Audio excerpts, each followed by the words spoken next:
Hello. Hi. Yeah, this is. I mean, we're not nervous at all, obviously, as you can tell. Nope, This there's is not going to be some nervous definitely laughter at all. definitely not our first time doing a solo video. But obviously, you clicked on the video, you know what this is about. This is the OC. I mean, the greatest show of all time. That's an absolute Absolutely. fact. Just truth. And then, of course, it's coming back, I think, next week with the podcast. So I figured, why not strike while the iron is hot and get and do some classic tier ranking videos. You know, just they're all the rage these days. Yeah, we've been talking about it for a while, so we're finally here. Let's do it. And obviously, you know, with me I have Kelly. Kelly, how you going for us this Sunday morning? So it's early for a Sunday, but it's good. Yeah, definitely remember everything these characters did, and I'm not gonna blanket anything. But yeah, without further ado, should we just get into it? Because let's dive right in. We got some OC characters to be ranking. Okay, like I said, who we starting with? We ever go.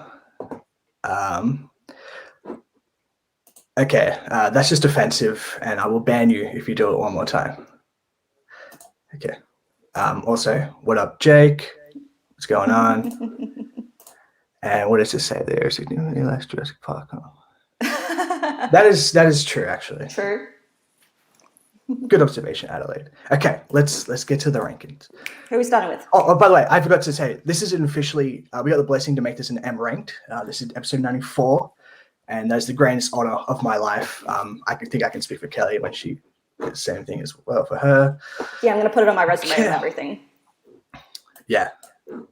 So the first character is Alex, played by Olivia Cockburn, aka Olivia Wilde.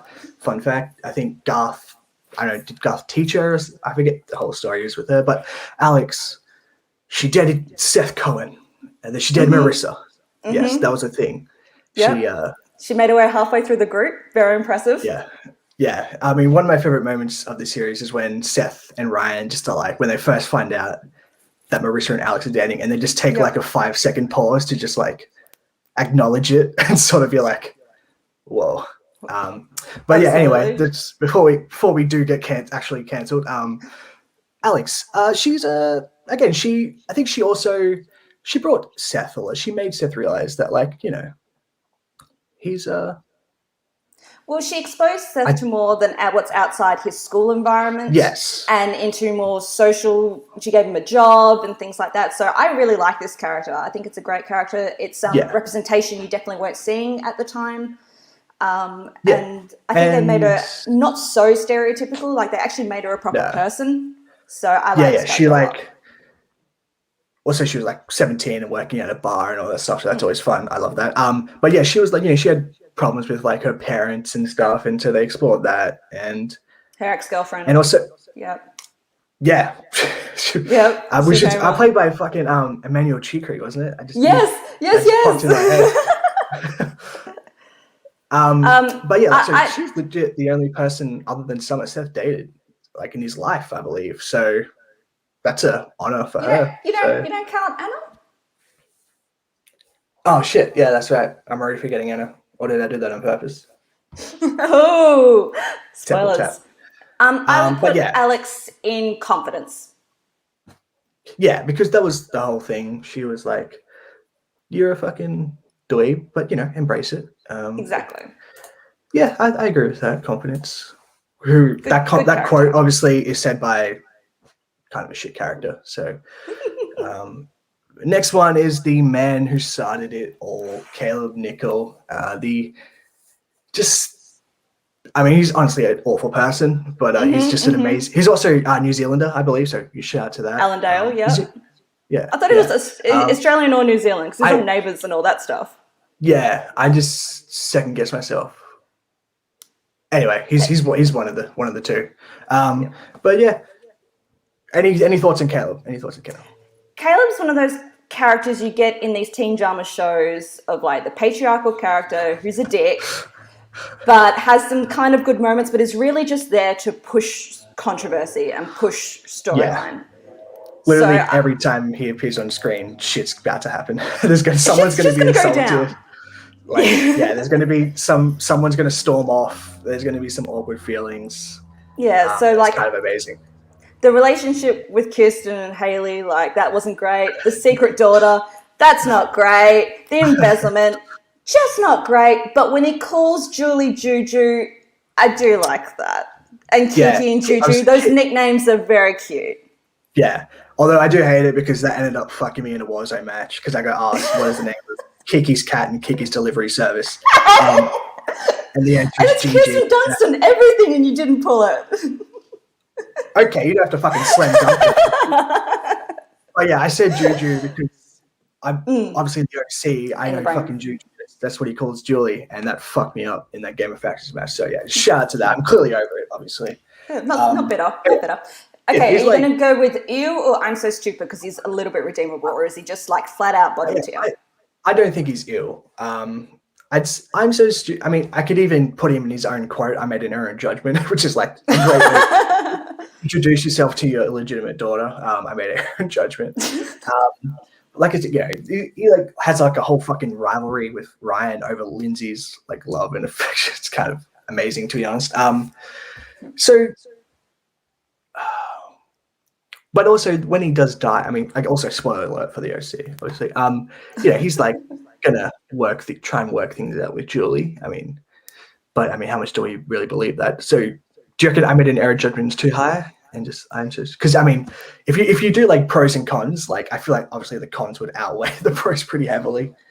And, I'm going with I'm so stupid because there's some very irredeemable qualities, but then there's those good moments, and he did push so much good story through the first couple of seasons. So I'm going with I'm so stupid. And also like him being rich is what allowed this series to be set in OC anyway. So yep, and the home development with burning the home down, like you'd have no plot line if you didn't do those model homes. So there it is. Yeah. The next character is an iconic one for many reasons. It is Captain Oates, aka Seth Cohen's toy horse. That is a running theme in the series, and not only that, but it recently popped up on Instagram. Josh Schwartz, the creator, tweeted Rachel Bilson. So yeah, this is. I mean, I think this is whoever you want me to be. This is like Captain Oates is iconic. Well, I mean, literally, he's got no cons because he's a fucking toy horse, so he can't have cons. Yeah, and for being such a prolific moment in Seth and Summer's relationship, and even with Anna making the Captain Oates comic, like he's an icon. Yeah. We can talk about how it sort of relates to like Seth and Summer as we get to another character that is involved that a bit later, and why that sort of started to make them believe that they might actually be good together. So that is whoever you want me to be. The next character is Charlotte, played by Jerry Ryan. She didn't appear in season 2. It was season 3. Basically, I think this is an ill. Right. This woman is straight garbage. She faked being an alcoholic to go to the rehab centers to scam rich people. That's just low. Just make it a new. And I didn't even remember her name was Charlotte because I've just been calling her Jerry Ryan in my head the whole time because I couldn't remember what she was actually called. So no, make it an ew. This is content for your ass, Tim. That's what this is. This is fresh. I mean, you say fresh. This is what is more fresh than OC content. It's clearly absolutely topical. In the zeitgeist. Yeah. So this isn't ill. She literally tried to scam people. And then next we got Che, played by Chris Pratt. And if you didn't know that now, Chris Pratt, was in the OC in 2007 before Parks and Rec, before Guardians and all that stuff. He was Che. He's like a very earth-loving personality. I struggled when I first watched the series. I really, really hated Che just because he was like sort of in the way of Summer and Seth for a bit. But then he becomes all right later on. But he's also just like I don't really like Chris Pratt, if I'm being honest. I just think he's a pretty. I could just punch that dude and I'd be completely okay with it. I would put Che in the I'm so stupid Because he hasn't done anything egregious enough to be an ew. Like, he hasn't tried to straight up murder or scam anyone. He's just a dick. Yeah, so, he was obviously doing good things for the environment, but he also sold some around and got some kicked out of Brown. So it's like, fuck you. And then when he comes back in season 4 with Seth and all that, I just know he should have just been that small arc while Summer was at uni, and that's it. Yeah. And I'm so stupid, please. I'm so stupid. The next one, this is a pretty easy one. This is Dean Hess. To refresh the memory of everyone, he's the one that was like sort of kicked Ryan and Summer out of Harbour at the start of season 3. He also was in a relationship with Taylor Townsend, aka an underage student. So that's a real storyline that happened. If you're just hearing this for the first time, that's a real thing. That's a teen drama staple that you got to have. Yeah, this is obviously underage. Oh yeah, this is an easy but I will say I will give him credit. I will even go to give him credit for one thing, and that is that was the episode with the carnival where Ryan punches him. Yes, and they're walking off, and that gives us that sort of remix version of California by Phantom Planet. That is actually really, really good. So he's sort of somewhat responsible for that, because that was made specifically for the show. So without his character, that song might never exist. So this isn't ill because you are legit. Slept with an underage woman. Disgusting. Disgusting person. The next one. This is not tits. Yeah, this is not tits. This is Hayley Nickel, Caleb's youngest daughter, and Kiki's sister. Basically, the party animal. The wild child. She comes back at the New Year's episode in season 1. That's sort of when we first get to see her, and obviously shit goes down immediately. She's very prideful, she doesn't want to just rest on her dad's wealth. And I mean, she obviously asks for money, but doesn't want to just do the whole thing that Kiki's done. Mm-hmm. She later in the season becomes a stripper, of course, as you do. When in Rome. No judgment. And she hooks up with Jimmy. Because of course, but also she does end up doing good for herself. She goes, would she go to Tokyo for a fashion? It's Tokyo, so it's I'm going to be a designer and I'm leaving to go to Tokyo. So that's why I put her in C, because she was there in the beginning. Or I made an erring judgment. She was there in the beginning and was great for story and all that, and then they just axed her, and she just I'm leaving and to never be seen or heard from again. That sort of vibe. Yeah, I can't remember if she appears at the end of season 4, but I think the last episode she might appear in is Caleb's funeral. Well, or either that or the start of season 3, sort of one of the however. She pops up once and again, but it's not like some of the other characters where I'm going forever, but I'll be back in 5 episodes. She doesn't do that. So Jimmy, no names.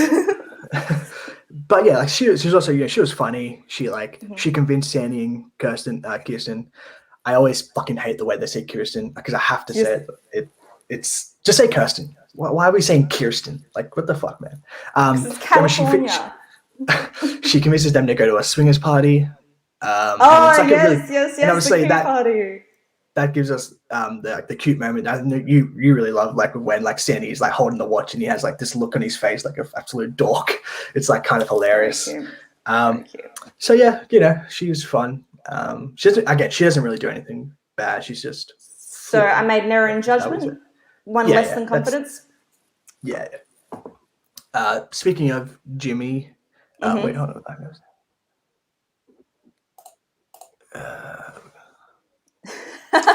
You're not wrong.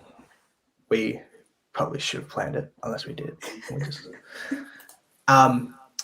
Speaking of Jimmy, the father of Marissa and Caitlin, the ex-husband, but also sort of still husband to Julie Cooper. He's such an absolute douche.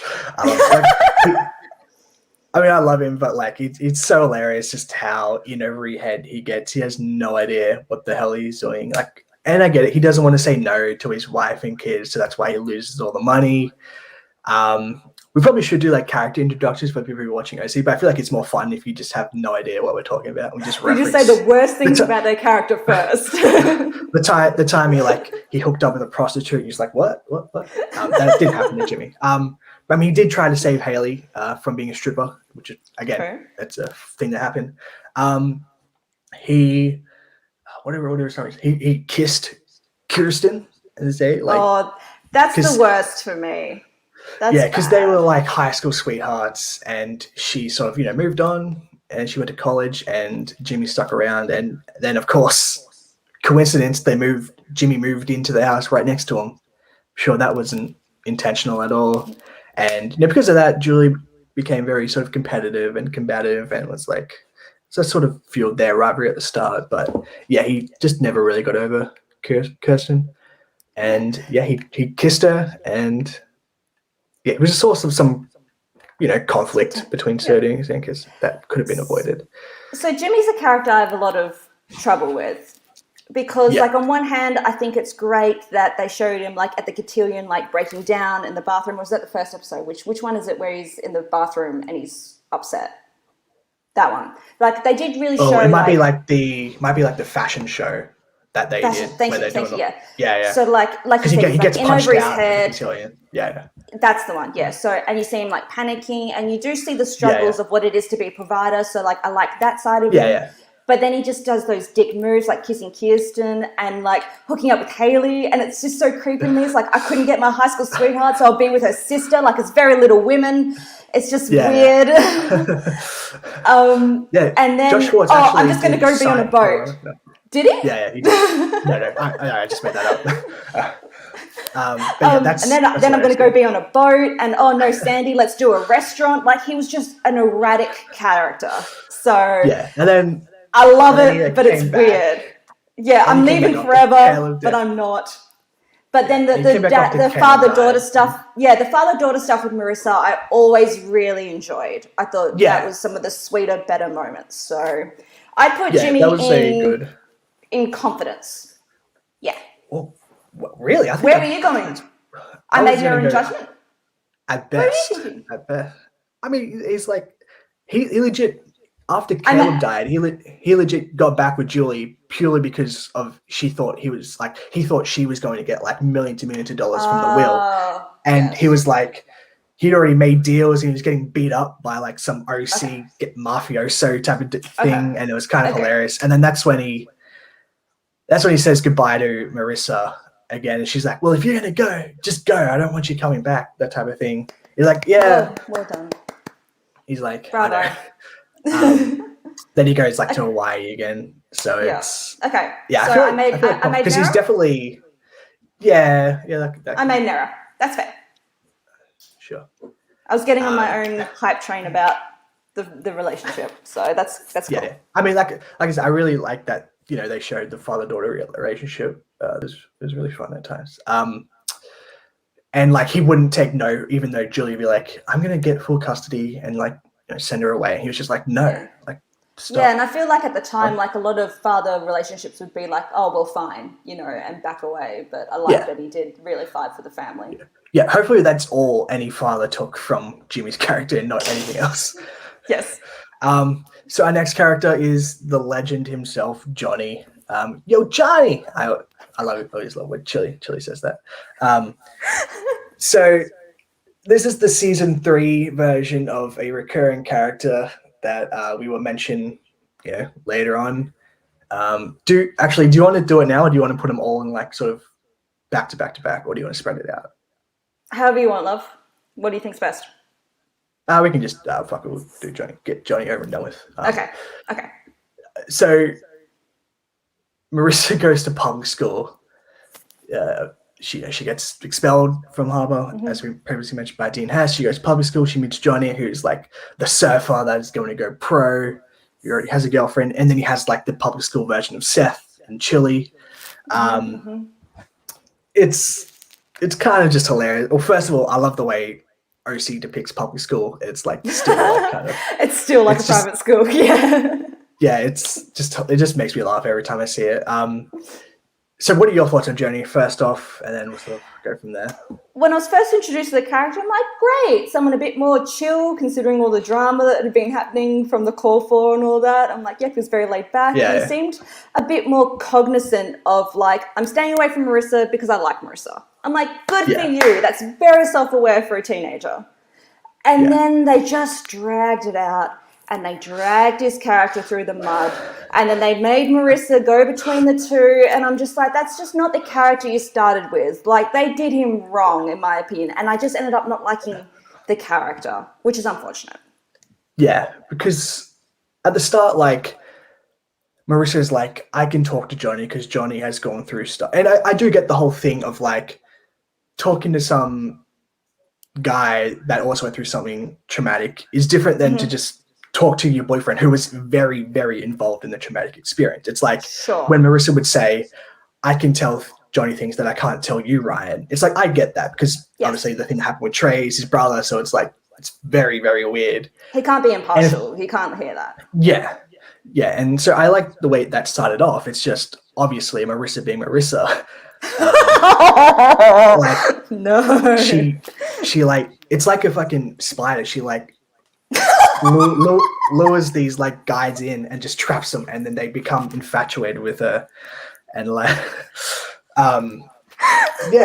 like they can't help themselves. It's like, of course you're gonna fall for like the most beautiful woman in the fucking state, who's like rich and like who's down to like, you know, party and shit. Like, and it bothered me because he's like, I'm staying away from her, and it's like the more he stayed away from her, the more she was like going in for the kill. Like, yes, he was like, no, just leave it alone, and then she'd be like, you don't. I need to talk to Johnny. Yeah.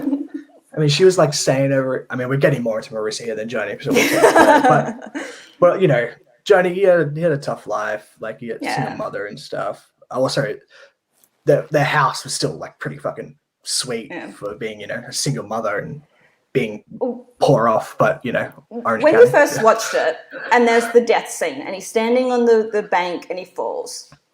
Were you legit shocked? Did you think they were actually going to kill that character off, or do you think he was just going to go do like the hospital and come back and all that sort of thing, or was that like a legit moment in the series? You're like, wow, that's heavy. Okay, well, first of all, you're going back to like 16-year-old Michael here, so this could be rough. I think obviously I was shocked that, you know, he died, because I think that's like obviously Caleb died, but you know, that's different. Like, you could sort of see that happening. There'd been lots of accidents that hadn't resulted in death at this point. Yeah. I mean, obviously Marissa and TJ at the start of season 1 and stuff. Like, but yeah, it's like, wow, they actually like killed him. And obviously it was going to change shit for everyone, because it's like, it's no going back. What about you? Were you shocked they actually killed him off? Because you watched it like just a year and a half ago. I've watched it recently, and because I'm binging one episode after the other, I just moved on to the next one. So like, I didn't feel it, and I was just a bit more like, oh wow, they went there. Like, that was more my reaction. Yeah, I do love that also. What's that? Where do you want to put him though? I think I'm so stupid. I can talk circles. Yeah, I'm so stupid.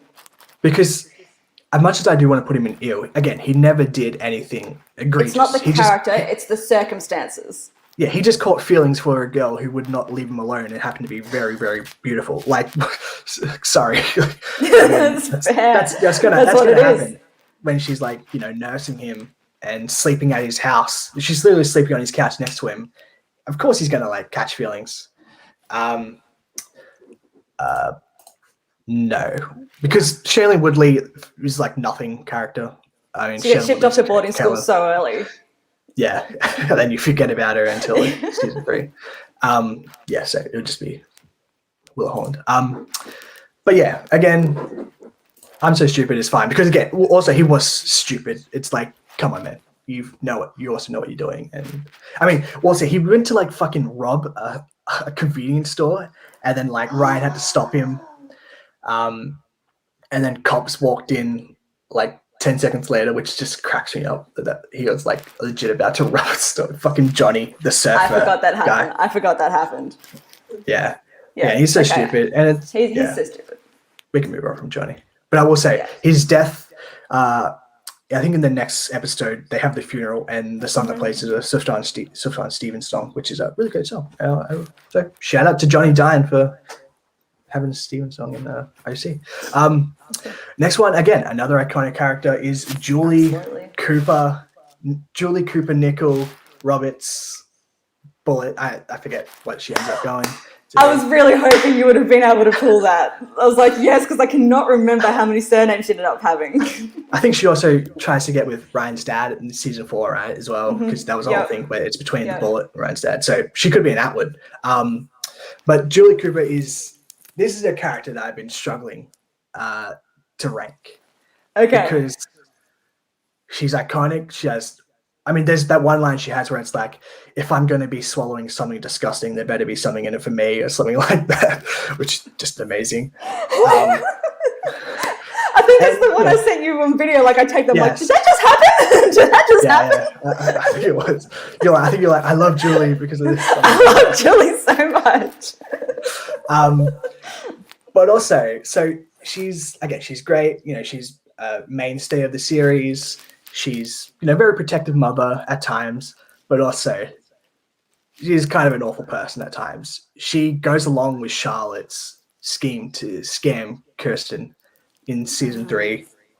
Like, that's a thing that happened. She was legit about to do it, and then she came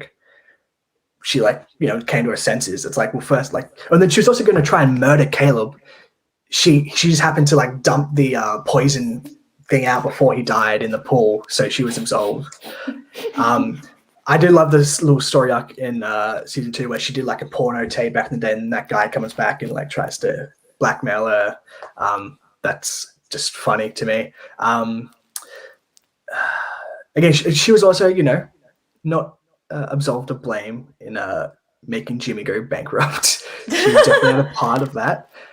She's also, you're talking about role models, not the best for 2 young daughters, let's be honest there. Not the best mother-daughter relationship for either of them. No. What are your thoughts on Julie Cooper as a whole? Because again, very conflicted feelings. I love Julie as a character because she was really one of the central points of drama for the show and really pushed a lot of good storylines happening. And I do like a bit of a rags to riches story, even though it's, married a rich guy and that's it. But then she was always she was hustling all the time. I'm not gonna judge the hustle to get a house. There was some points during the show I could really see her viewpoint and follow the character's logic about why she was making decisions. She came from this very poor background and whatever it takes to not go back there. So I feel like there's something very human, relatable in that. But just the decision, she's very, the ends justify the means. And a lot of her means were just awful. Yeah. So and at the start of season 1 when Marissa OD'd and she wanted to sort of ship her off to a rehab center type of thing. I get that if you're a mother, your daughter just OD'd in TJ, you're gonna can't just go on normal after that. Yeah. And I loved her development of her relationship with Kirsten actually, about how they became. Yeah, you go. What? No, you go, because that's too juicy. No, I just remembered something that happened in season 1, but you go, because I agree with the point. I like her relationship with Kirsten and how she starts calling her Kiki, just like Caleb did. So even though she's her mother-in-law, it's really like their sisters, that's really like their best friends. Yeah. So I find that, and even though, she does sort of scam her a bit later, I do feel like Kirsten's one of the people Julie does really care about, and I always like seeing their dynamic together is great. They both can, cut through the bullshit at times. But the thing that I remembered is that Julie slept with fucking Marissa's ex-boyfriend Luke again. Oh, that is so early on. I forgot about that. Oh, that's bad. Okay, that knocks her down from confidence to me. She can't be higher than I made an error. That's bad. If there's ever something you can say where I made an error in judgment, it's sleeping with your daughter's ex-boyfriend. It's the Mrs. Robinson effect. Yes. Yeah. And it sort of ruins Luke's life a bit. It actually probably is the best thing that happened to Luke because he got. We can talk about Luke later, but he gets drunk, gets in a car accident, and then just moves off to Oregon with his dad, which is it's probably the best thing that ever happened to him. She also is. Yeah, she's also the source of a lot of great, one-liners and stuff. So, absolutely. Yeah. It's one of those characters you love to hate, can't keep your eyes off, that sort of thing. 100%. Yeah, so I'm cool with error in judgment because she made a lot of errors in judgment. I badly wanted to be confidence though, but you just listed off so many negatives I can't. So next we have her daughter, youngest daughter. Wait, does she get pregnant at the end of season 4? Or is that? I can't remember that. This is what happens when season 4 is the least seen season. I'm only like halfway through. It all just blends at one point. So Caitlin, who was played by Shailene Woodley in like season 1, just randomly, and they get shipped off to boarding school because it's like, we don't really want to write. We don't want to like have you just in the background and not saying anything for every episode, so we'll just ship you off to boarding school. The easiest trip in the book, in our respect. Pretty much. But then when she comes back, she comes back a changed woman. She's like a fucking boss. A young lady. She's young. And I think you forget that sometimes. Her character's, 14, 15 when she comes back? Yeah, because there's this thing in season 4 that I'm watching right now, the start of it, it's like she wants to hook up with like the tennis teacher, tennis instructor. And it's like, he's like obviously a man, and he's like, you're like 15, so I'm not gonna date you. And it's like, she just acts way older. Obviously, a lot of characters in these shows do act older than their age, but because she's also looks young. I mean, she's just skinny and like has a very frail frame, so it's like it's just always weird to see her saying these things and acting these things out. But you see where it comes from, because she had Marissa as an older sister, so she's obviously got that little sister syndrome, being shipped off at a young age, all the shit that goes down with your parents. Like, you can see the pathos and why she's acting the way she is throughout her run on it. Yeah, and like she comes back, I mean, she wants to she's trying to hook up with Johnny. Yeah, just because Marissa wants him. It's the same thing with Kirsten, Hayley, and Jimmy. It's kind of hilarious. Oh, yes. Yes, it is. But I like the storylines of her on her own. Or her and Julie. I like those storylines the best. Like, I love the scene where it's the blackout and they're eating ice cream together and they sing night moves. Like, I find that's the scene that pops into my mind the most about Caitlin. So I like that. So I'd put her somewhere in Error in Judgment. It's either Confidence or Error in Judgment. Maybe. I feel like Confidence might be edition. Yeah, Confidence might be one. I mean, I was going to say we can actually put her because we got Alex in Confidence too. It's like definitely 10 Agreed. episodes. Caitlin's a Confidence. Yeah. I mean, good she character also edition.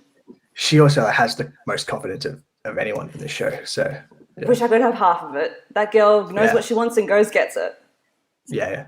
The next one, obviously one of the big mainstays, Kirsten Cohen, as they say. Regular alcoholic. Don't lead with that. Ice queen. Businesswoman. I feel like entrepreneur. Great mom. Yeah, I mean, she was the breadwinner in the family, like, up until she had to go to rehab. But so Kirsten's a character I like a lot. Yeah, I'll start because when I came back and watched the OC just recently after watching the first season, maybe early 2000s, but this is the character that made me have that change from when you start seeing the teenager's perspective to seeing the parent's perspective. Yeah. Because obviously now I'm more mature and closer in age with her, so when she's a bit worried... Shut up. So when she's worried about having Ryan in the house, as a teen you might be like, what's her problem? But then older, you're sort of like, I do understand the reasoning behind that. And, legendary cooking skills, for sure. Yeah. So that's actually like a running thing. Obviously, first 2 seasons, it's awful. And then when she's just sitting around the house trying to get sober, she figures, I might learn to cook. And that's a joke that like starts from like episode 2 in season 1 to like episode 9 in season 4. So that's a constant. Yeah. So I do like this character a lot, and I like most of the storylines they give her throughout the series and the ups and downs and the way they portray her struggles and problems. I really do like it and how she overcomes it. The only one I don't like is the Carter storyline. Yes. That's just seems to be too heavily written. They have no chemistry. It feels like they just told me they had chemistry, not that you saw it. Out of left field. It's like she just wants to sort of cheat on Sandy with Carter because he can also drink wine, and he makes her, laugh at a couple jokes. It's like that sort of seems out of character. And she also was very, very convinced this might be more to do with Sandy, but when Sandy's old flame came back in season 2, you know, she just would not accept that they didn't cheat. Like he didn't cheat on her. She was just like, no, it happened and that's fine. And so she got sort of a little bit of like, you know, like full steam ahead, you know, narrow thoughts on that. So but that was also when she was like, you know, heavily drinking. And also speaking of like, you know, traumatized parents, her dad is obviously not the best role model, and sort of, you know, their relationship throughout the show is very interesting as well. Their dynamic. He definitely like contributed to like her being cold and distant at times. And and like with the mum passing away, exactly. And she's had to step into the mother figure and all that. So I really like this character a lot. She can be either whoever you want or confidence. Yeah, it's one of those two. Depends on how we're going to judge whoever you want me to be. Like, is that going to be the most unassailable people that are just iconic? Obviously, I think she's whoever you want me to be. Yeah, I think she can go in because, again, the worst part of her was when she almost, you know, hooked up with Carter, but, you know, she stopped herself. We can allow people to have, you know, some and moments. Like all the time she stood up for Ryan. You're one of my sons. Like I've got she was great in that role. So yes. Yeah, that can be whoever you want to be. Speaking of another Caleb daughter, we have Lindsay. So for those who don't know, this is where the quote "I made an error of judgment" comes from. Lindsay's an illegitimate daughter of Caleb from like 16 years ago. At that time, obviously, and they find themselves in Newport, and of course, you know, the way her and Ryan have a meet cute, and of course, out of all the women in Orange County, Ryan just happens to hook up with Caleb's illegitimate daughter, as you do.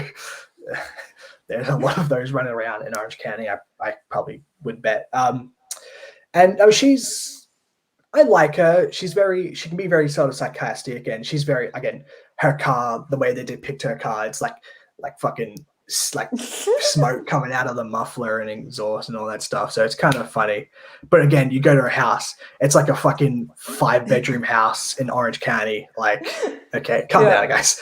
So I like her. She's got to go in. I made an error in judgment because one, it's that quote, but two, she's very similar to Hayley, where she comes in strong character and then something more traumatic happens and she just leaves straight away. So like I liked the character introduced because she wasn't taking any shit from Ryan. She's like, I'm on a scholarship. I'm here to do my studies. I'm not here to fuck with boys. Like, and then they just 180'd her character. So she's middle.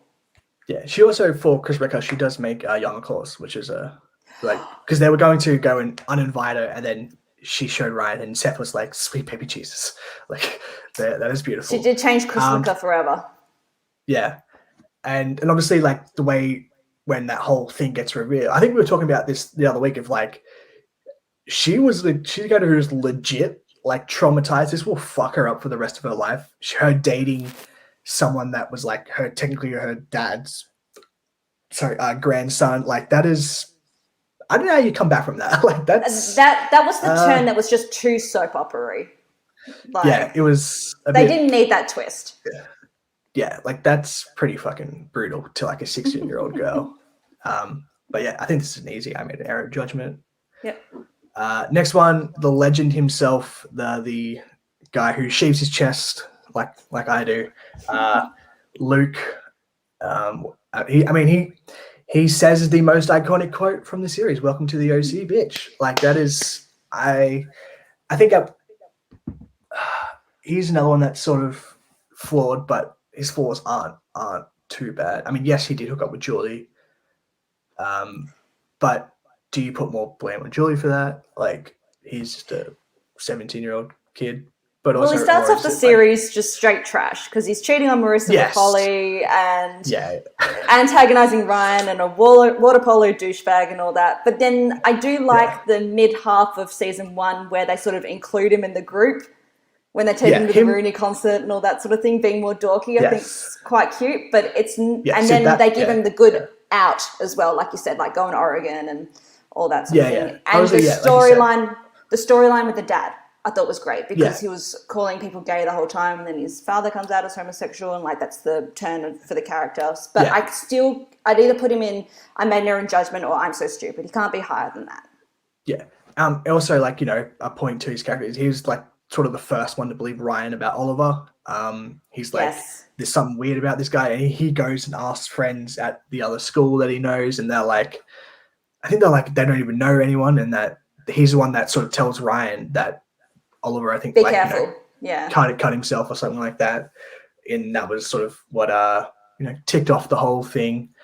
Like you said, he's very stereotypical douche at the start, and then once that turn happens and the thing with his dad and he becomes part of the group, he becomes very funny for a little bit. And like you said, you mentioned the Rudy content, that's obviously an iconic thing, just where he's like, Rolly, shake it, like it's just amazing. And then we sort of get to a certain point where he's been that way for a little bit, and then there's obviously another change, and that's when he starts getting with Julie, and then he sort of gets down in the dumps, like he sort of gets a bit brutal, and he like has a brutal car crash, listening to, of course, Night Moves, I believe. And then he goes off to Oregon, and he lets fucking Seth stay with him when Seth leaves at the end of season 1, and I like those first episodes of season 2 when you see Seth in Oregon with Luke. I think that's a great scene. Yeah, I like really just like the aesthetic of like the Pacific Northwest of like Seattle and Oregon and stuff. So I always love when that showed up and they were there. But yeah, I think this is probably Aaron John. I think he's too redeemable for I'm So Stupid. Like he's like legit funny at times, but he made many errors and judgments. Yes. And then obviously maybe the most iconic character of the series, Marissa Cooper. I'll just let you start. Oh, don't. Well, so when I started watching it, there's so many times I sent you a message. I'm like, is this me? Like, am I Marissa? I get some of the qualities. We don't have to say them on air, but like I get some of them. But there's certain personality, behavioral, decision-making things I very much relate to in this character. Yeah, it's not like the destructive things. Like obviously, no.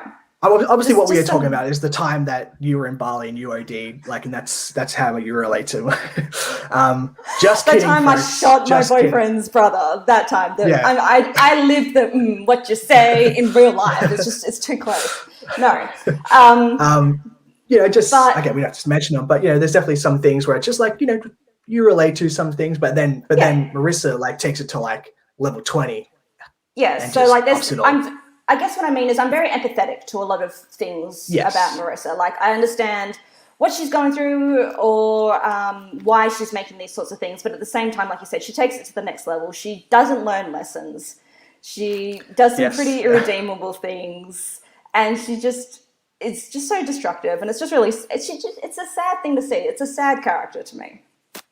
Yeah, because she's one of the characters that, truly portrayed sadness, and she would just be sitting out on like I think Summer at one time mentioned that like she's sitting out at that beach house like a widow in the 1900s, where she just sit on there and stare out at the beach. That's basically the OC's version of being like depressed, where she would just go and sort of be alone with her thoughts and stuff like that. And then she would obviously get into some pretty destructive behavior, and just again she just didn't really have much self-awareness of like you said, she would not learn lessons. Like literally the same thing happened 3 like seasons in a row.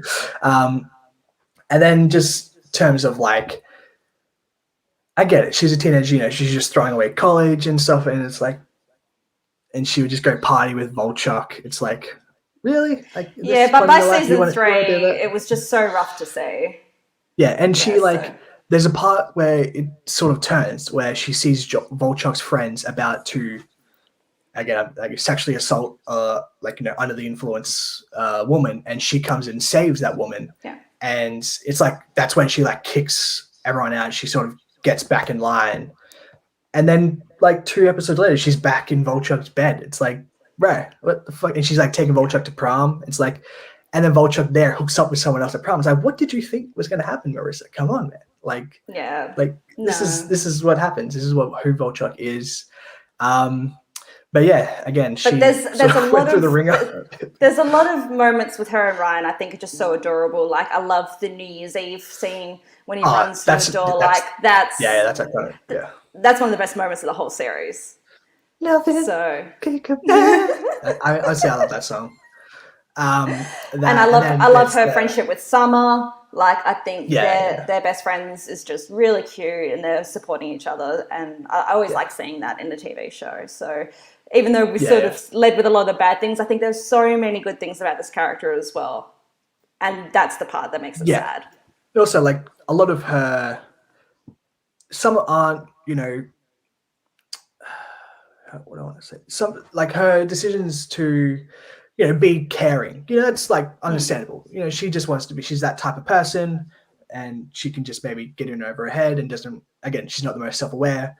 And then also her like sort of the time she OD'd, her just partying with Volchuk. That is understandable too, because again, her home life is sort of like messed up. Like her dad abandoned her like she's got a lot of anger. That's why she listens to punk.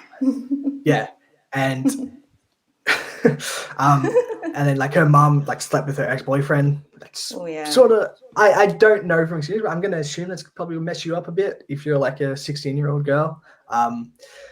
And then obviously, you know, the picture I've chosen is from when the season 2, her mom is like, what do you think? And she's like, you want to know what I think? And just that kind of moment where she just yells and chucks shit in the pool, which is just great. Who doesn't want her to do that? It's great. So where do you want to put her? Fuck. She's probably a confidence to me. That's fair. Again, I know she's definitely a controversial character, and if anyone like sort of wants to criticize her and be like, she's kind of awful, I'm not going to disagree. But I also think she went through the ringer a bit. She was not in the best situation. So confidence is fine. I'm not going to fight that. Then we get to another iconic character, Oliver. Well, it always messes me up. His name is Oliver Trask, and that always makes you think of Bolivar Trask. Bolivar Trask, yes. It's just a weird thing. It's like, really, you named him Oliver Trask? Well, we know this is going at you.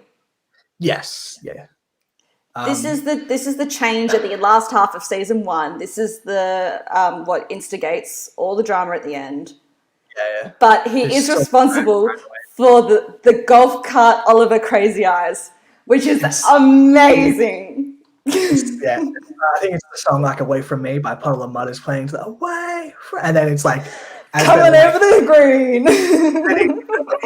He literally does a U-turn, and then he comes back around. And then they're like sort of laughing, and then it zooms in, and he's trying to kill some folks, and is he obsessed with Ryan? He did a U-turn. He's obsessed. Yeah, well, we need to go to find this and do a character study on that guy. But yeah, he's. So that's the new. I think you also mentioned a couple weeks ago, like you also get why Marissa sort of cling to this guy because the way they met, and they both go through the same thing. And obviously, just because you don't automatically assume that they're like a fucking absolute psychopath. So I definitely took the way they're portraying mental illness isn't fantastic. Well, yeah. But no, just get him off the screen, put him in ill, move on. But also, we should also mention again the whole scene, the whole like sort of episode where they go away to like that resort, and that also brings us the quote of "I'm so stupid," where he's in like Ryan is sort of talking in the kitchen. He's like, "I'm so stupid." I think when that happened, we messaged each other, and you were like, "Everyone gets to know me for 5 minutes. They always think I'm blah blah blah." It was just amazing that whole freak out. And then he literally has a gun. He like holds Marissa hostage. Like, what the fuck is happening? And that was at the last half of season 1 where like it really did start to go a little bit off the rails there. Next character is Princess Sparkles. This is the first time we see her, I believe, is when Seth goes to Summer's room. I think that's the first time they have sex, if I'm not mistaken, because it's like he's like I'm not nothing, and she's like really, Princess Sparkles, blah blah blah, like because obviously I think she made fun of Seth for having Captain Oates, so it's the type of thing where it comes back around. Yeah, it's very early 2000s, that type of behavior. Yes. I think this is whoever you want me to be because they're so cute. They've got to be together. And again, like I said, it's sort of one of the first signs that, Seth and Summer are meant for each other. And absolutely. So this one, this is going to be in whoever you want me to be because, again, Ryan does have flaws. He's not a perfect character. He definitely has issues with like wanting to help every single situation, every female he gets involved with. He has to sort of try and save them. But again, it makes sense because his mother would be abused, so he would try and save her, and so that just carried on through into his relationships. There was a times where he was a bit cold, just because again his background wasn't the best. I mean, he grew up in Chino, guys, so he's the hardest of the hard. Like Kid Chino. Chino is not his place. But yeah, this is obviously the star of the fucking show, and like his final line in season 4 always breaks me when he's at work and he sees some kid on the bike across the street, and it sort of looks very much like him, and he's just like, hey kid, do you want some help? That always breaks me. That's such a perfect way to end the show. But yeah, this is do you have anything to say about Ryan? Just when I rewatched the whole series, I was just really impressed with this character in a way I wasn't when I watched it as a teenager. I definitely gravitated much more towards him. I was thinking, I think they cast him so well because I know people rag on teen shows for casting older, but I think if you didn't have Ben, who was a little more mature, that character wouldn't be as successful. Because I was thinking, if you cast it like maybe they cast Degrassi, and cast really young people as that character as an actual 17-year-old, probably wouldn't come off as well. Yeah, because Ben's has a weird thing where he looks old, but he's not super tall. He's not super buff. He just looks.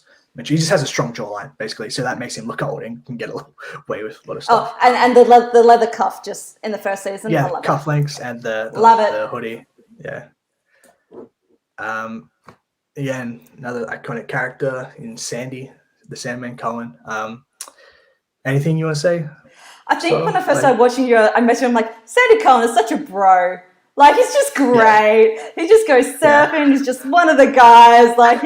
He's just a cool dude. I was really enjoying Sandy. And then they just did his character wrong time and time again. It's unfortunate. I still would put him in whoever you want me to be because I think overall the best decisions come from this character and some of the more heartfelt moments come from this character. Yeah, I think I told you about the season 3 Sandy is sort of my least favorite stuff. He legit becomes Hayley Nickel light, kind of very business and just all about business and sort of, puts his family in the back, in the back of his mind, doesn't really care about them much. And it's that sort of gets a bit weird and not totally in line, but also I do get it. He had to take over the Newport group after Caleb died. So that, maybe there's something about taking that job that breeds, you sort of have to be a robot and savage businessman and to be successful at that job. But again, and then in season 2, like I said, when his old flame came back, and that's definitely a very contentious thing, characters. And person that I sort of used to listen to and read was named Bill Simmons.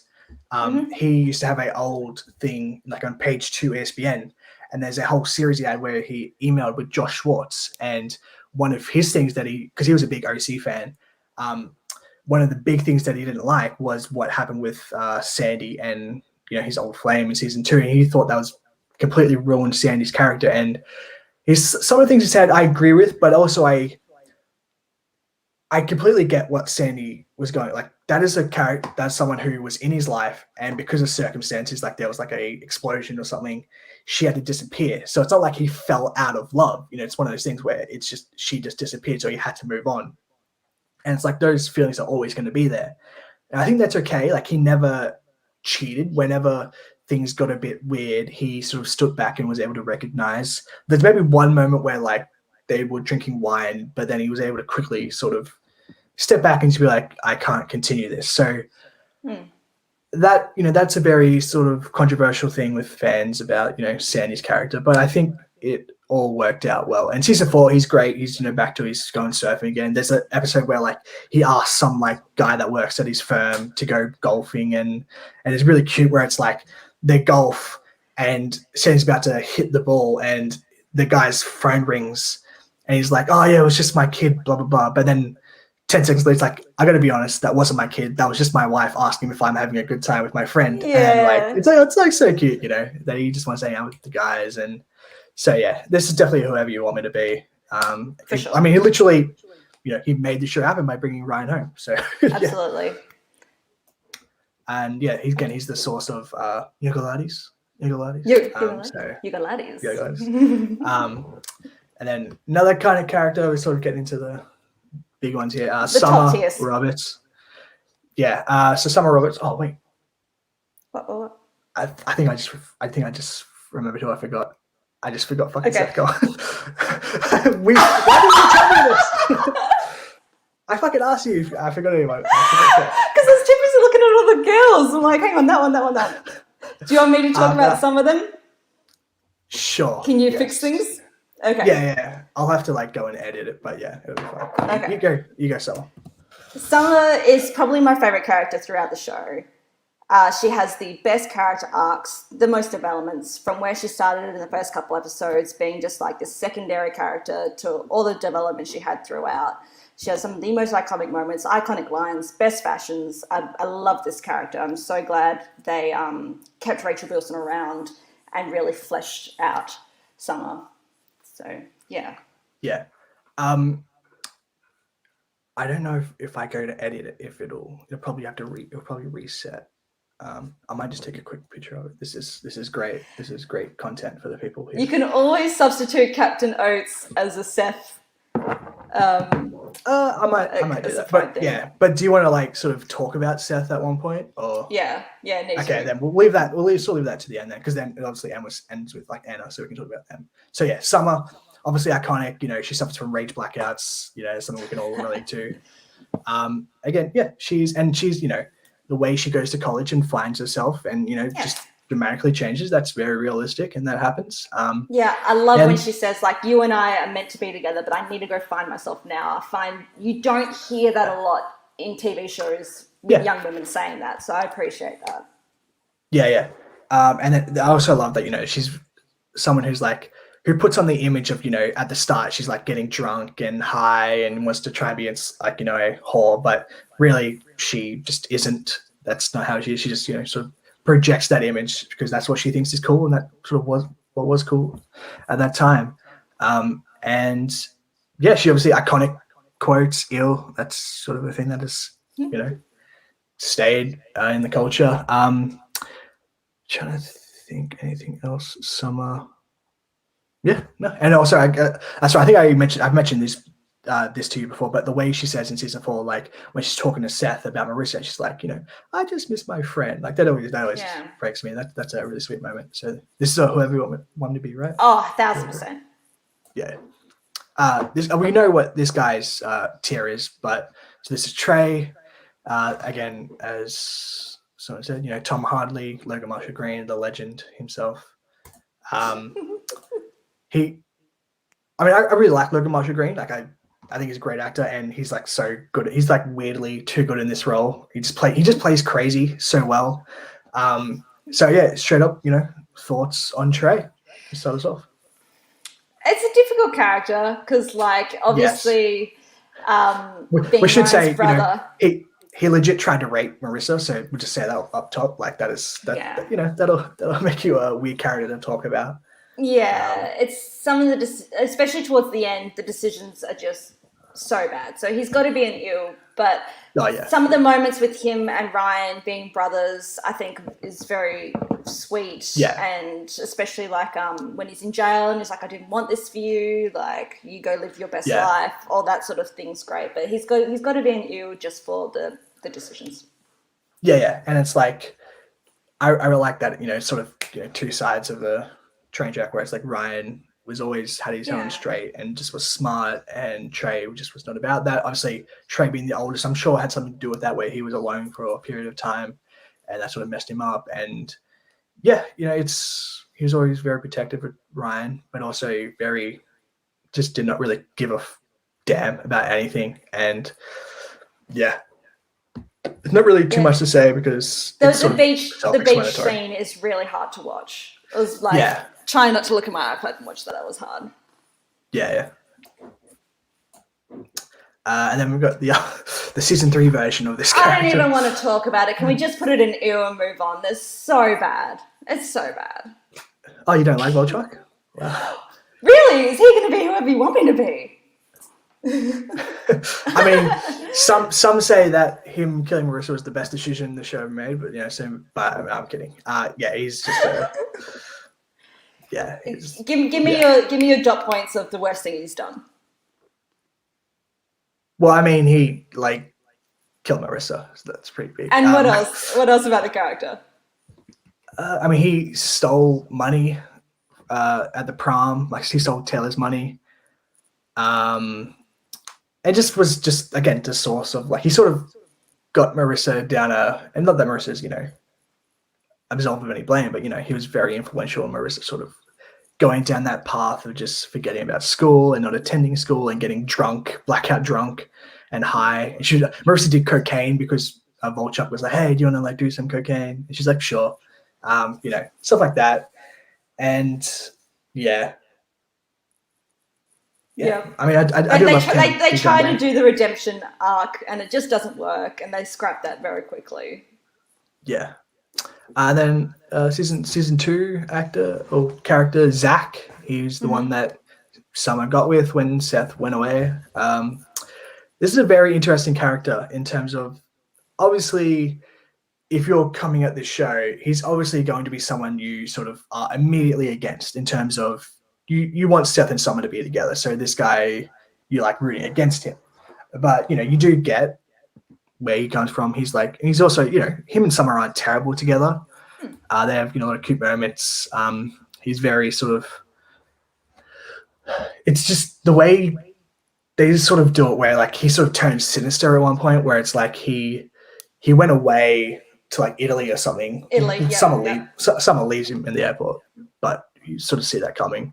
And then he sort of comes back and tells Seth about some big lie, and because he knows Seth will tell, and it's when Seth goes to Miami, he hooks up with Summer. So it's a weird thing where it's wasn't totally in line with what was set up. But also, he's a big comic book fan, and he chose the comic book, and Seth chose Summer. A random George Lucas appearance. Your thought? Do you have any thoughts on Zach? Not many, because the character's just not that influential. So I really liked it when they introduced him and him and Sam, I'm like, oh, that's nice. And obviously, it's not going to last. And then I feel like they just kept him around for too long. They needed to do the Luke much earlier and just get him out of there. There was that roadblock in the way, but then they just dragged him on. Yeah, they resolved it when, Zach went to Italy and Summer was like, I have to leave. And she comes back and when it's raining, the raining episode, and they do the Spider-Man kiss. That should have been the end. Because it's they were together and then Zach comes back and it's then we do this whole thing again where it's just the repetitiveness got to me. I was really started fast forwarding a bit. Yeah, he was sort of one of the sources for one of the most iconic things is got a solid 15 minutes. Say that's something you need. That is when the memes are pictures you can hear. If I ever see that, I can just in my head picture it. I agree. I like the comic book stuff and I like the him and Summer relationship stuff, but then they just dragged it on. So he'd be I made an error. He'd be mid. Yeah, because I don't think he's so stupid because he didn't really do anything bad. He just it was just there. It was just there. Yeah. So then we got Taylor Townsend. Give me your thoughts on Taylor first. You start. So again, obviously another character that starts off season 3, just awful. She's also, hooking up with the dean of the school, the principal of the school. And she's very, trying to get Marissa and Ryan out, and she's trying to steal Seth from Summer. She's very vindictive. And then, sort of mellows out a bit where it just, once that sort of storyline resolves, we don't really see much of her. And then the end of season 3, she comes back and then she's very nice. She's on their side and we, get to and get to enjoy her. And then season 4, like I was sort of telling you, I think she's one of my favorite parts of season 4 at the start. She's very funny. Her thing of when she went to France and got married and come back, and it's like she sort of is bringing Ryan out of his shell when she helps Ryan with his insomnia. It's all very cute. In the grand scheme of things, not that much of a needle mover, but she also helped a lot of people. I think her pros definitely outweigh the cons that were there at the start. Yes. Yeah, it's definitely a character I like the more episodes went on, and she started becoming much more endearing. And I really like how she's like, oh, because I'm part of the core 4. Like, she seemed to really like her friends. Yeah. She just wanted friends, and she seemed to really genuinely like those people. And sometimes they weren't that nice back to her, in my opinion. Yeah. But I do like this character a lot. She moved the last half of the show forward all the time, especially as they were transitioning Marissa out. Obviously, they've put more into Taylor. And I put her in a confidence. She makes it. Yeah, for sure. I mean, she also has a lot of confidence where she's like, she's very. Indeed. She knows she can. She's like the best sex on the show. I mean, I think she literally says that. She's like, I'm like the best woman around. It's kind of amazing. And then Anna. Well, our last but not technically last character is Anna. Basically, fuck Anna. No, I'm kidding. Anna, it's sort of the same thing about Zach, but like in a different way. Where it's like, she was necessary in terms of getting Seth out of his shell, and well, at first she was fun, and then of course there's Iron Man. What else would you expect?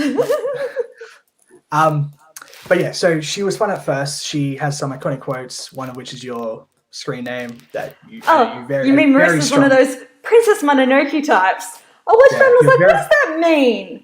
What does that mean exactly? That she's like a wild wolf girl, that she's an assertive woman? I think they just wanted the geek reference to show that she was into graphic novels and all that. She wasn't like Marissa and Summer. That's where they were trying to differentiate her. But that sentence makes no sense. It makes no sense. I'm telling you, you need to hop on Twitter and at Josh Schwartz about that and get him to explain. Because, me too. Yeah. So like I said, she's a character that it's just she just wouldn't go away. It was like, okay, we all rooting for Seth and Summer, and it's like, Anna's fine. She was from she's from like Pittsburgh. She's cool. She was also into some geeky stuff, but like, I mean, there's a whole episode about where like Seth and Anna are like literally the same person, just different gender, and it was kind of funny. It was just like, you could sort of tell that's when it was the beginning of the end. Yeah, I like this character a lot, actually, especially for the first season, and I like how she becomes friends with Seth as well, and like helps him along, and then she's a big enough person to also become friends with Summer, and they have their Golden Girls moment. You're my Rose, you're my Blanche. Yeah. The friendships in the OC is really what gets me the most. Like, I enjoy the betrayals of it the most. Yeah, I don't hate it. It's just like one of those things where it's always going to be like this when there's one character who's sort of in the middle of like the roadblock relationship. Yes. Yeah. It sort of, shades how you see the character. But again, she's fine. She's funny. She obviously is, the quote, gives the quote confidence Cohen. And like that was a big thing. And she had good relationship advice. She loved herself worked out. So, but yeah, of course she like should have put Brown though. It's like, fucking really? God damn it. I feel like she's confidence because again, her flaws. I mean, I don't really think she has much flaws. No. It's just she was, I think her arc definitely came to end at the right time, and they exited that character at the right moment. I'm going back to Pittsburgh for my family. Great. Yeah, she does show up. I don't mind her show up in season 3. It's just like, of course, she's at Brown. So confidence. Then I'll take Captain Oates out so we can talk about him. You can't take him out. Well, I can't take him out. How about that?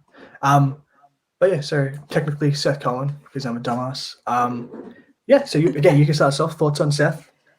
Yeah, Seth's such a great character, especially for like 2004 when geek culture was sort of still not the exact mainstream. What? It wasn't the exact mainstream. This was one of the first I know there's a. I'm curious if you'll mention it because I know there was something that Seth does that was very contentious with you later I think in season 4. Oh, there's a lot. Maybe I'll say it involved like a little girl in a comic book shop, and you got very mad about the way that was handled. About the gatekeeping. Okay, yes, I hate any sort of comic book shop gatekeeping moments in TV shows. That bothers me. He should have been nice to that little girl and encouraged her to read graphic novels. She should also know that X-Men is based on a comic book, not the other way around. I mean, Jesus. You always have to be encouraging and teach the youth. But for 2004, 2006, there weren't that many sort of teen geeky icons. Like, I remember this being like in all the magazines and stuff, you know, and like having characters like Seth Cohen around, who loved going to Comic-Con and all that before it really became very popular. Like, that was very important. And he invented Christmaka, and that's just amazing. Yeah. Yeah. Any extra holidays is good with me. Yeah. He invented, you know, he's really into anime and foreign films and all that stuff. Yeah. So, I definitely saw why he became a bit of a teen icon. Again, he's also good taste in music as well. I like his taste in music. Yeah.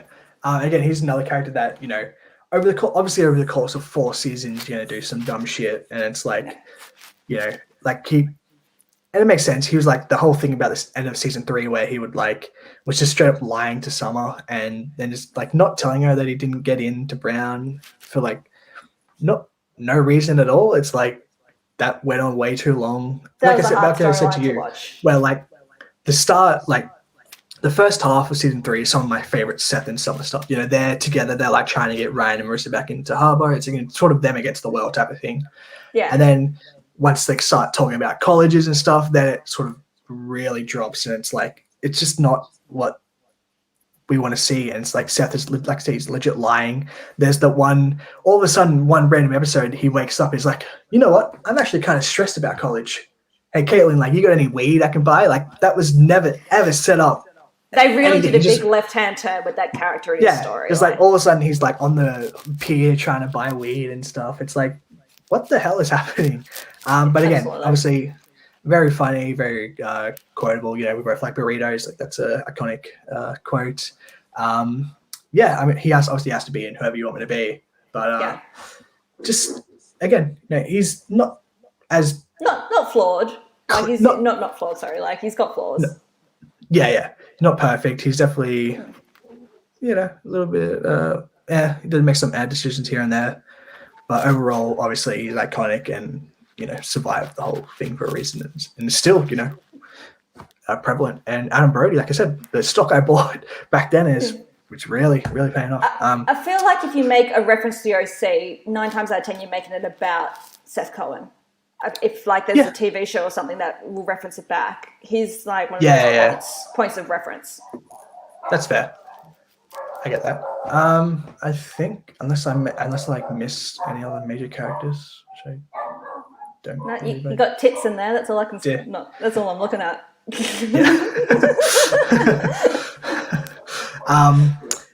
think that's it. Does it? What a show. Thank you everyone for. I mean, it was actually kind of an active chat. A lot of people who hadn't watched the OC, but a lot of people who did watch the OC. Views went up and down, which is what we were expecting. But yeah, this is fun. This is for our first time. You know, maybe there'll be more OC videos, maybe not. I think we covered the whole show in that video.